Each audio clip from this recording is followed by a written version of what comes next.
पाकिस्तानी नेता बिलावल भुट्टो के बयान के बाद आज बीजेपी देश भर में प्रदर्शन करने जा रही है। हमारे साथ बातचीत के लिए मौजूद है केंद्रीय सहकारिता राज्य मंत्री वीएल वर्मा जी। सर, जिस तरीके से उन्होंने बयान दिया है, लगातार अब बीजेपी इसको लेकर के अपनी विरोध प्रदर्शन प्रकट कर रही है, किस तरीके से आप देखते हैं? बिलावल भुट्टो के बयान की मैं घोर निंदा करता हूँ।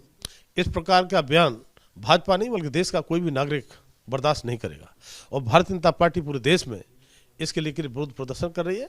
और बिलावल भुट्टो को देखना चाहिए पाकिस्तान में क्या हो रहा है, पाकिस्तान के नागरिकों के साथ क्या हो रहा है, जिस तरह से वहाँ पर भुखमरी का हाल है, जिस तरह से अर्थव्यवस्था चरमराई हुई है, तो उन्हें पहले अपने देश के बारे में देखना चाहिए। और माननीय प्रधानमंत्री मोदी के नेतृत्व में केवल देश ही नहीं दुनिया के लोग उनका नेतृत्व स्वीकार कर रहे हैं। तो बिलावल भुट्टो को इस प्रकार के तिरमिला कर ऐसी भाषा बोलेंगे तो मुझे लगता है कि हिंदुस्तान की जनता किसी कीमत पर बर्दाश्त नहीं करेगी, उनको ठीक से जवाब देने का काम करेगी। सर, एक सवाल और है, जिस तरीके से तवांग की घटना है उसके बाद लोकसभा और चाहे राज्यसभा, वहां पर रक्षा मंत्री राजनाथ सिंह ने बयान भी दिया है, लेकिन कल राहुल गांधी ने साफ तौर पे कहा है कि चीनी सेना भारतीय सैनिकों को पीट रही है वहां पे और केंद्र सरकार इस ओर ध्यान नहीं दे रही है। अब हो सकता है कि चाइना के लोग उनको खबर देते होंगे, हमारी सेना ने, हमारे सूत्रों ने कहीं भी इस प्रकार का नहीं। और हमारे रक्षा मंत्री माने राजनाथ सिंह जी ने लोकसभा में और राज्यसभा में अपना बयान भी पूरी तरह से दिया था।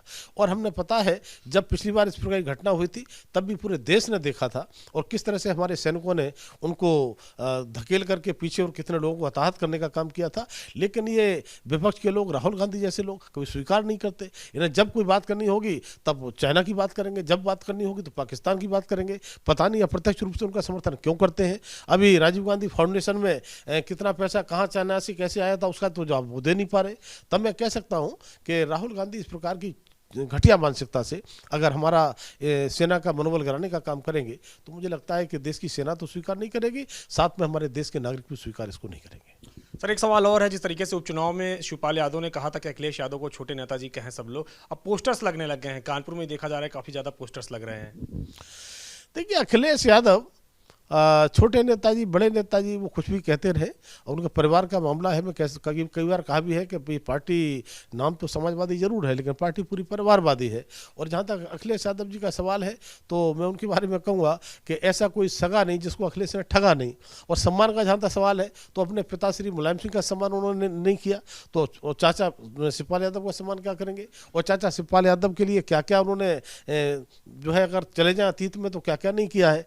इसलिए जब उनका स्वार्थ होता है तो भाषा अलग होती है, उनके लेने के बाद अलग होते हैं, देने के बाद अलग होते हैं। जब समय निकल जाता है उसके बाद उनकी भाषा चेंज हो जाती है। लेकिन समाजवादी पार्टी अखिलेश यादव के नेतृत्व में जिस तरह से रसातल में जा रही है, जब आने वाले समय में 2024 में चुनाव होंगे तो समाजवादी पार्टी का खाता भी नहीं खुलेगा और भाजपा के कार्यकर्ता 80 में से 80 कमल खिलाने का काम उत्तर प्रदेश में करेंगे। सर, एक आखिरी सवाल है, शिवपाल यादव के साथ अखिलेश यादव बैठक भी करने जा रहे हैं, मुद्दा है निकाय चुनाव, किस तरीके से आप देख रहे हैं? निकाय चुनाव में उनके लिए अपना हल पता चल जाएगा। और हम कह सकते हैं कि भारतीय जनता पार्टी कार्यकर्ता कोई भी छोटा चुनाव हो, बड़ा चुनाव हो, बड़ी गंभीरता से लेते हैं। और चूंकि भाजपा ही एक ऐसी पार्टी है जिसके कार्यकर्ता 365 दिन बूथ पर लगातार काम करते हैं, तो मैं कह सकता हूं कि भाजपा के ऐसे निष्ठावान और देवतुल्य कार्यकर्ता जिस तरह से काम करते हैं उनके हम बल पर निकाय चुनाव भी जीतेंगे और आने वाले समय में लोकसभा का चुनाव भी जीतेंगे। शुक्रिया हमसे बातचीत करने के लिए केंद्रीय सहकारिता राज्य मंत्री वीएल वर्मा, जिनका कहना है कि अखिलेश यादव कितनी भी बैठकें कर ले, बीजेपी इस समय जो है लगातार ग्राउंड पे काम करे, उनके कार्यकर्ता लगातार काम कर रहे हैं और ये निकाय चुनाव में पता चल जाएगा। कृष्ण सुनील पांडे के साथ अविनाश तिवारी, एबीपी गंगा, दिल्ली।